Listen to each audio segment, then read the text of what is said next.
Welcome, everybody. It's the Radio Surgery Show with Dr. Gil Lederman, MD, New York's only Harvard-trained, triple board-certified radiation oncologist who brings you the latest cancer treatment news, interviewing world-renowned cancer experts, delving into special cases, and, of course, answering your questions. I'm Rob Redstone, broadcasting from the WOR studios in the heart of New York City. And now, please welcome Dr. Lederman. Hi, good morning. It's Gil Lederman, and I hope you are A-OK. We're here at the Radio Surgery Hour. We're here talking about how to have a better life, how to live better, how to live longer, how to be healthier, how to have better cancer treatment and medical treatment.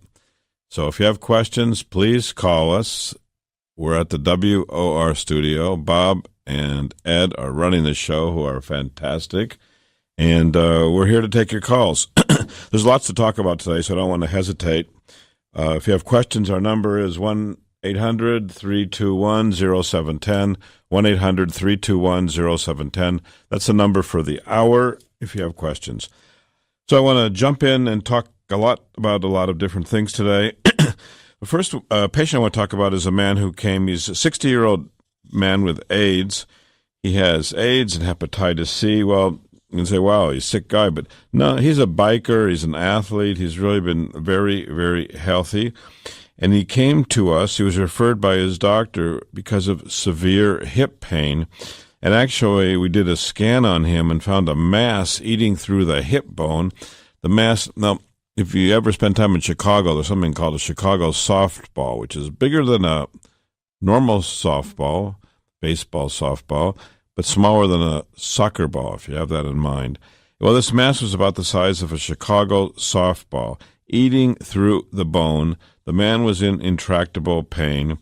Finally, he got sent to us, and we immediately, this pain was not relieved by narcotics, by the way. He's taking all kinds of pain medicines. It just wasn't helping because the cancer was eating through the nerves, eating through the bone. This is the kind of work we do. And we do it with focused treatment. So with radiosurgery, we're able to hit the cancer, not hurt healthy tissues. The immediate surrounding tissues are tissues like the rectum, the colon, the intestines, the small bowel, the bladder. No, you don't want those things radiated. You want the cancer radiated. And with radiosurgery, we can just hit it in a few treatments, and the success rate's very high. Actually, we've looked at our data, and it's about 90% for metastatic liver cancer treated with radiosurgery. So this man most likely is going to do great. He had his first treatment Friday, just before the weekend, and he's going to get treated again on Monday. And I will report back to you on how he's doing, but most probably, and that's the beautiful thing about radiosurgery, is most probably we have good news to report to him, and we can have good results, therefore, reported to you, which we will do as the time goes on.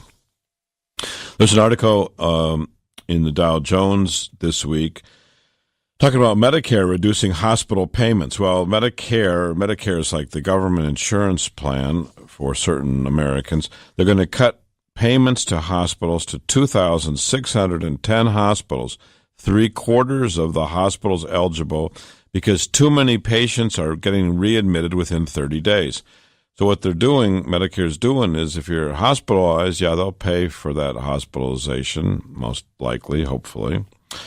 But if you get readmitted for a complication within 30 days, whoops, they're going to take it as a penalty against the hospitals.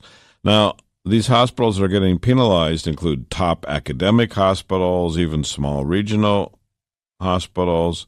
They're going to get reduced payment for every beneficiary they treat from October 1st through September 30th next year. So what the penalty is going to be? Well, in some, it's going to be 1/100 of 1%, but 39 hospitals are going to get the maximum cut, which is 3%. And 500 hospitals are going to lose 1% of the Medicare payments for everything they do. And Medicare is going to save about $428 million. This is a way of telling hospitals, don't get people in and out before they're ready to go home. Sometimes hospitals, as many of you know, send people home before they're ready. Of course, I would say it's better not to be in the hospital. Our treatment is all outpatient. You sleep in your own bed every night. And outpatient means you're not exposed to all those germs and bugs and noisy corridors and all the other things that one associates with a hospital. Now, of course, there's some good things in the hospital. And as Eisenhower said about Nixon, give me a week to think about what they are.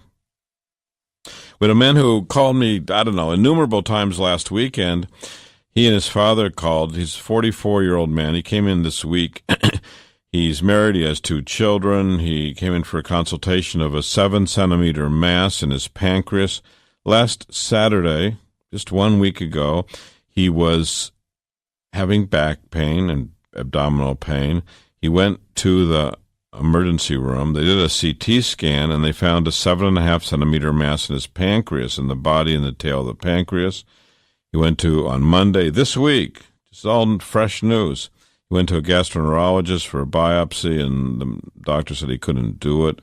Usually a gastroenterologist biopsies the pancreas. They go down the mouth into the esophagus and the stomach, and then with an ultrasound and an endoscope, put a needle into the pancreas. This doctor couldn't do it. So the man came to us, and within 24 hours he had seen me, got a full history, arranged for staging, so we know exactly what's what, and got a biopsy, and got cancer markers. So we'll report back when everything comes back. I do know the cancer markers are negative, which is a plus. I do know that there's a mass that's 7.5 centimeters in the pancreas and the tail of the body and the tail of the pancreas. The man kept talking about a Whipple procedure. Well, Whipple was a physician who tried to do surgery on pancreas. So guess what the survival rate is if the surgeon goes in, does a Whipple procedure for pancreas cancer. So he goes in, he does not see any spread of the cancer, he does surgery, he or she, and what's the average survival? Well, it's only 15 months. So most probably either the cancer is not being found early enough, or the doctor is spreading the cancer when they operate, or both. So it's interesting news. This is talking about pancreas cancer. This is a 44-year-old, pretty healthy man. He's about 260 pounds, working, wife, kids, parents, loving family. And, of course, he wants the best treatment to be cancer-free. So the good news is the cancer markers are negative. The PET scan does not show any spread. We're waiting for the biopsy report, and we'll get back to you. But of concern is the fact that some people want to do surgery, and the average survival of surgery is only 15 months, whereas we're able to control pancreas cancer where we treat it, whether it's in the pancreas, liver, lymph node, with a local success rate where we treat it of about 90%. So it's quite different. Our work is all non-invasive. There's a frame that's custom-made for the patient. It's painless. There's no claustrophobia, usually just a few treatments. There's a new article in the New York Times this week written by Gretchen Reynolds, and the title is How Exercise May Protect Against Depression. So exercise is known to safeguard the mind against depression, but was never known exactly how. Now, there's a new study with mice, and there's ways that you can stress even mice. So it's not only us that are going nuts in this crazy world. Mice can be put in enclosed spaces or forced exercise, and they can actually show signs of depression. They start seeking out sugar solutions. They no longer experience normal pleasures. It's possible to stress out even mice.